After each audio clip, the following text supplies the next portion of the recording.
Here's the thing. We get a class full of all these diverse kids who are all so different in many ways. And today's Year 9 and 10 students find themselves sitting in class thinking, this is dumb. Why are we learning this? I'm bored. I don't get it. So what's the problem? How can we enhance motivation, engagement, and raise overall achievement? I've got it! We need to think about how we are teaching and how we can adapt our way of teaching to suit the students' needs and their way of thinking, rather than making them adapt to our way of thinking.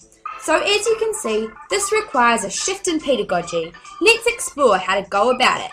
Okay, the text is English, Year 9, New Zealand Literature. We're looking at themes, motifs, imagery, and some general literary skills. For starters, we need to look at the meaning and the purpose of what we are teaching. Are the ideas in the text something that they can relate to or connect to? I have a suggestion.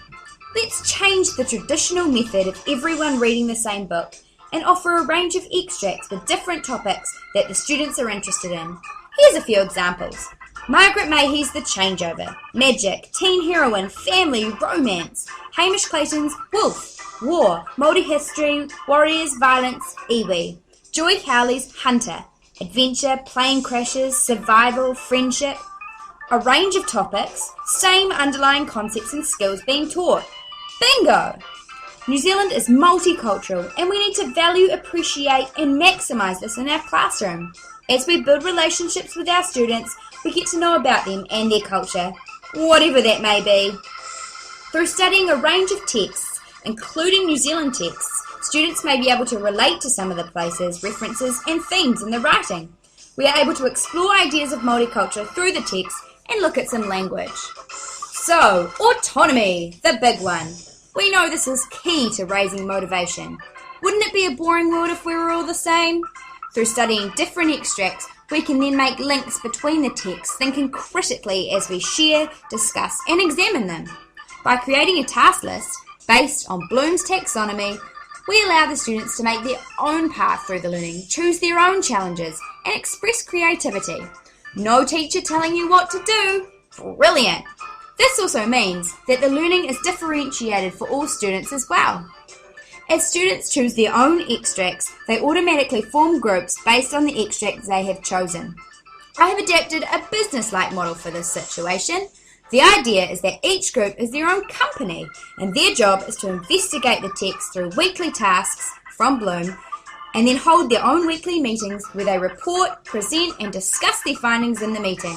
And the manager conferences with the teacher on the progress and development of the group. This gives the students a sense of ownership, responsibility and authenticity with the learning. Also, a great reason to study New Zealand texts is that we may even be able to collaborate with the writers themselves. E-learning is one of the most engaging pedagogies for today's students. So how can we use it to enhance the learning? If we look at the ideas we have explored, we can infuse e-learning into all of these aspects. A few examples can be Skype to collaborate and connect with writers or other schools on the ideas, online tools such as Prezi, Wordle, Wikis and mind mapping to display and collate information, tasks that require research and inquiry on the internet, iMovie to present themes and motifs, and a class blog with links to videos, class tasks, schedules and pre-learning tasks. So let's have a quick recap.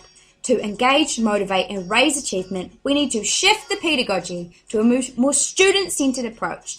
Some of the aspects of this are meaning and purpose. Is the learning relevant to the kids? Differentiation. Am I catering to different learners and different levels? Collaboration.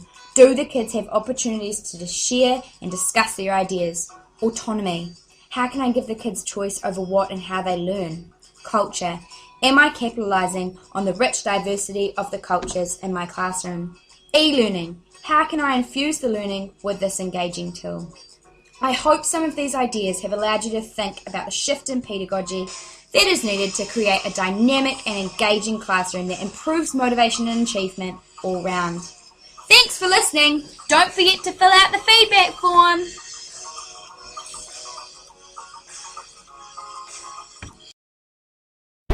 created using Powtoon.